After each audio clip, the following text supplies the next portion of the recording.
Operating Committee for this Thursday, December 19th. And it is 9 a.m. and I would like to call us to order. But before we begin, please note this meeting is being recorded. Welcome to everyone joining us here in person, as well as those listening in on the phone.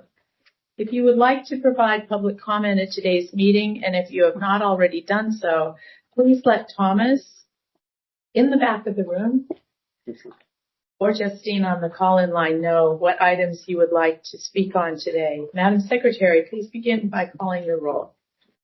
Good morning, everyone. Starting with Director Conroy. Zatson. Giudice. Here. Maston. Here. Parr. Absent. Rabbit. Here. Terrio. Here. Vice Chair Rodoni. Here. Chair Garbarino. Here. And President Cochran. Here. You have a quorum. You are also a committee of the whole. We also have Directors Grosbull, Hernandez, and Hill. Wonderful. Thank you, Amarat. Please follow along by referring to the page numbers located on the bottom right-hand corner of your meeting packet. We will begin with agenda item number 3, which is to approve actions relative to the Golden Gate Bridge Physical Suicide Deterrent System Project. The staff report begins on page 3, and John Ellerby is here to present the report. John, go right ahead. Thank you. Good morning, Chair Garbarino and members of the committee. So the item for you this morning request that you approve the following action relative to the Golden Gate Bridge Physical Suicide Deterrent System Project, which is project number 1526.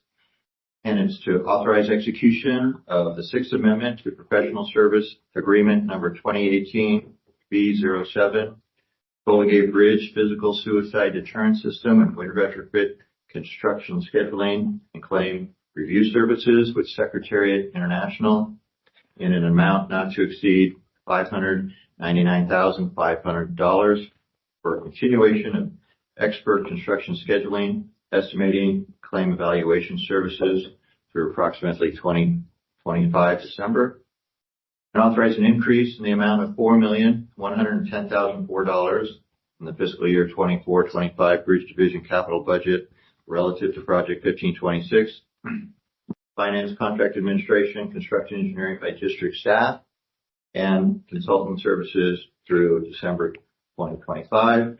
Be funded with district reserves for a total project budget $319,564,145. So as has been previously discussed with the committee, time of completion for the project has extended beyond the original completion date. And district has recently, as discussed last month, reached an agreement with the contractor where the majority of the work, all the field work will be completed by the end of December 2025.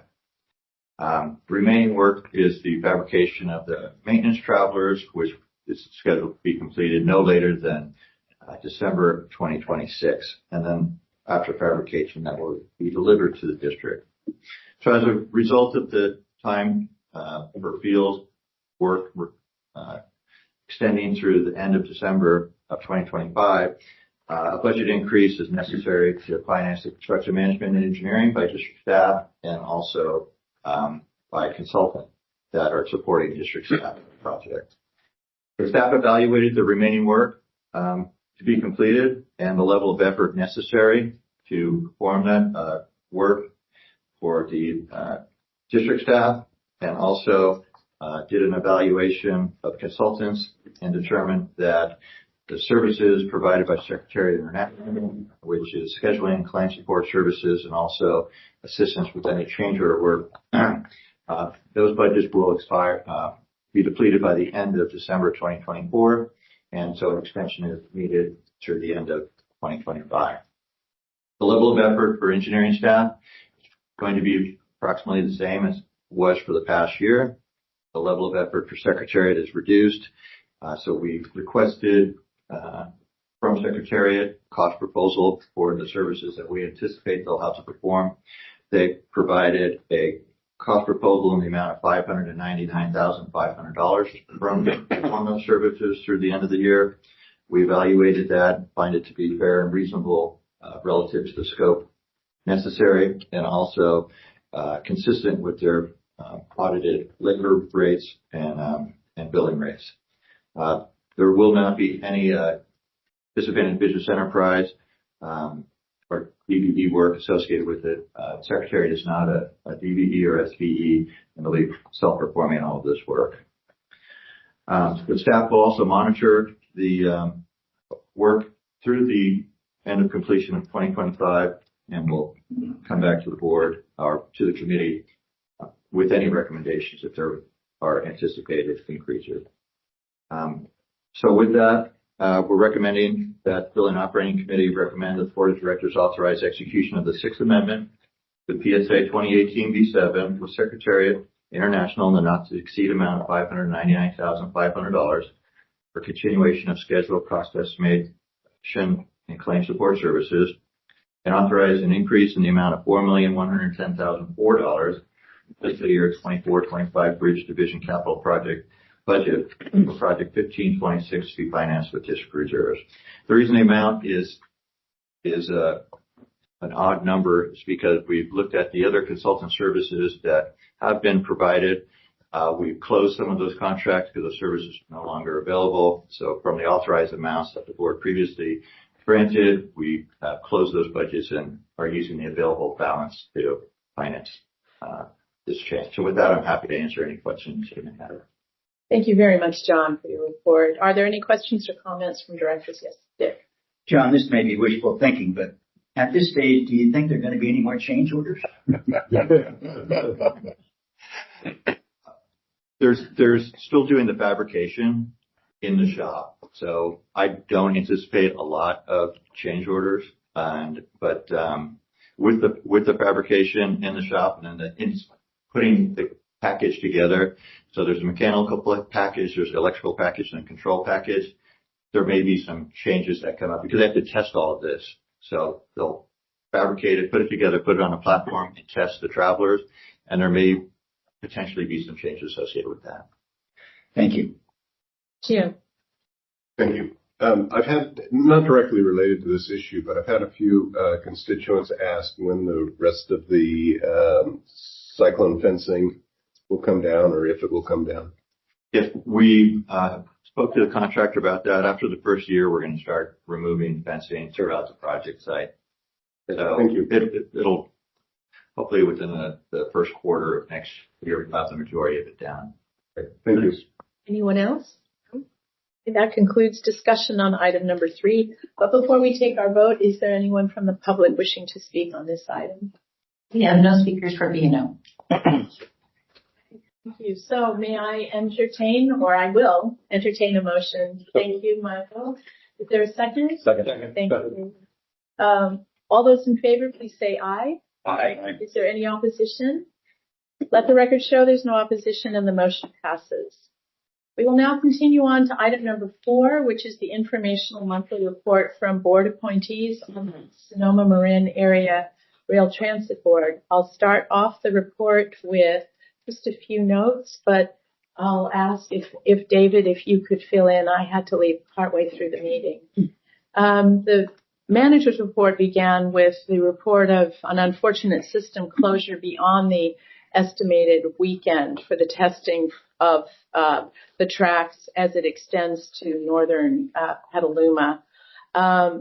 Because of the heavy rains, and the rains were unbelievable. I'm sure they were everywhere where you were, but trees fell and tracks were badly aligned afterward. And I just want to say thank you so much. The Bridge District came in to help and move people, as did Marin Transit and others throughout the Marin and Sonoma area, other transit agencies in Sonoma County. So essentially, Eddie Cummins ended his report with proud of Team SMART. He also offered to those who were displaced for the commute on Monday to offer value on a Clipper card for the monies that they had to expend in order to find other transit. Moving on from that, and they were able to start Tuesday morning, but they made the decision to start at Tuesday morning. It had to be made by, forgive me, I think it had to be made by 9:39 a.m. the night before, and they were able to make it at 9:30 to start the next day. So that was pretty close, but they pulled it off. Happy to report that this November's ridership is 20% over last November's ridership. Eddie loves all of these wonderful acclimates, and one of them is the highest recovery ridership in the nation. So if you recall, this is kind of the little train that could, and they're really chugging along and coming up. There were numerous photos shared also of the Windsor extension, which they are preparing for, and the annual report is available. They plan on in 2025 to exceed 1 million riders. Freight is 23% over to 2023, and revenue is strong coming in from storage and the two spurs, one of which leads right to Lagunitas Brewery. So it's obviously successful. And Santa came to the train. So, and that was also joyous. David, do you have fill-in for, sorry to put you on the spot. I think you covered it well. I mean, if you saw the tree that went down on the Silvero property, it was a eucalyptus that must have been about literally maybe 4 to 5 feet in diameter. One of those massive trees. It actually bent the track. They had to take out 20 feet and replace it. So that was quite the ordeal. Even on Tuesday, you notice if you get the Nixle alerts, the train was running 10 minutes behind because it had to slow through that area because apparently tracks work better if they're parallel. So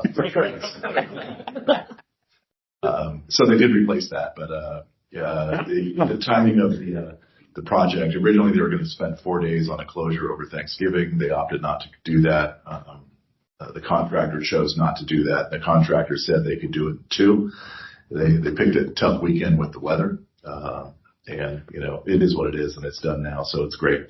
And part of the complications is the amount of test runs they have to do. I think it was 49 in total, partly because it's this positive train control, which is unique. And there's really only 2 contractors, apparently, in the nation that can even do this in the first place. One of them, luckily, and they do good work, is here locally in the Bay Area, so that's a good thing. So they did all the testing.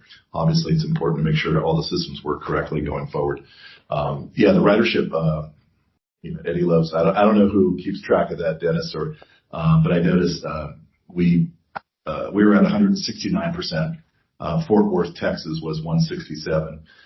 I noticed that there's only 4 or 5, I guess, that are listed at least that are over 100% nationwide. So it goes to show you that the depression in the numbers for transit is pretty much everywhere. Actually, after Fort Worth, it goes down to New England at 115%, Utah at 108%, and Massachusetts Bay at 102%. So everyone else is well below that. So for the district, we're in the majority actually that way going forward. But Smart's happy about where their numbers are because I think all the unique circumstances that you all know about. Yeah, I just want to recognize Les Belton, our team at Bus. Over the weekend, I got a call from Eddie Cummins saying, help. And so Les' team put together an operational plan, and they deployed additional resources on Monday for stage for whatever might happen. They ran a little extra service. It was a bad weather Monday, so most people stayed home, which is probably good for everybody. But I just want to acknowledge the great effort they had, the operational plan, and how they deployed resources so that we could keep people moving in the corridor. So kudos to our team at Bus. And then our marketing folks, pushed the message out at all the transit operators. And I should acknowledge that there was a great thank you to Golden Gate. Yep. And also then in talking about the mascots program, the cooperation that everyone receives, and can't be more grateful. Smart probably would have been closed for at least a day or more because of just the trees alone. So at the end of the day, we survived, and we will fold in the Petaluma North Station. I think the grand opening is going to be January 10th. thereabouts. So it'll happen really quickly here.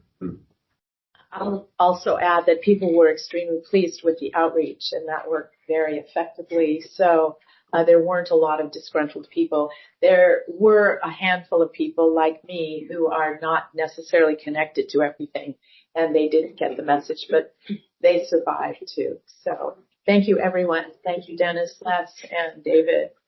Are there any questions or comments from directors on this item at this time? Okay, seeing none, that concludes discussion on item number 4. Before we move on, is there anyone from the public wishing to speak on this item? I have no speakers. Okay. And as you all know, there's no action required for this item, so we'll continue on to item number 5, which is the staff's report on engineering projects that begins on page 15. John, you're up again. Thank you. My written report is before you, and I would like to note a few items that were not in there. This past week, the contractor on the suicide deterrent project installed the final net support alarm in span 4.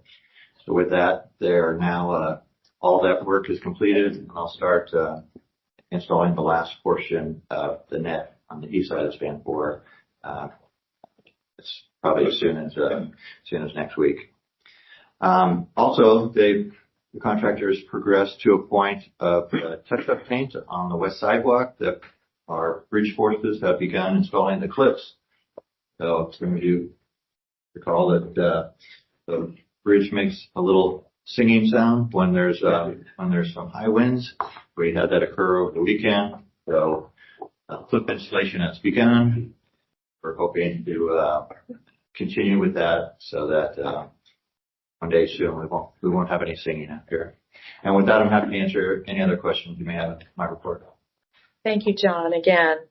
Colleagues, any questions for John? Yes, Michael. No, just a remark going back to earlier discussions. Singing Bridge, there is actually a Southern California guitarist who showed up and made recordings with himself playing along with the bridge, and they are available on YouTube if you want to look at it. How nice. It's such a special world. Great. Sabrina. Thank you, Madam Chair. Good morning, everyone. I had a couple of comments, not necessarily a question, but I was reading with great interest your updates on the Suspension Bridge Seismic Retrofit project. And I'm just fascinated by the number of players that are involved and the amount of coordination that has to happen between all those parties. I had to make a spreadsheet myself of who's doing what and who's checking over what, and I imagine it sort of parallels what happened with the suicide deterrent system in terms of the planning and the cost estimates and the risk issues and all of that. So I guess I just wanted to say I know that you're, excuse me, you are new in your position, but you jumped in, feet first, head first, or into the frying pan, or whatever the phrase is that people say. And I just want to encourage you to continue to reach out with any needs that you might have. And I'm hoping that everyone gets along. And I'd like to sit with you at some point to discuss in further detail some of the things that I'm reading. But it's amazing, all of the details and the acronyms, the OFCC and the technical specs and who's managing that, and the means and methods and construction access plans, somebody else is managing that, and that somebody else looks at. I mean, there's just so much overlap. It's just kind of fascinating to me, and I appreciate all of your work to stay on top of all of that, make sure all that's coordinated and people are getting along well. Thank you very much. Thank you. Great. Again, as you all know, there's no action associated with item number 5. Is there anyone from the public wishing to speak on this item or address this committee under item number 6, public comment? We have no speakers for this committee. Okay. Thank you. And with that, we've reached the end of the agenda. May I have a motion to adjourn this meeting? So moved. Second.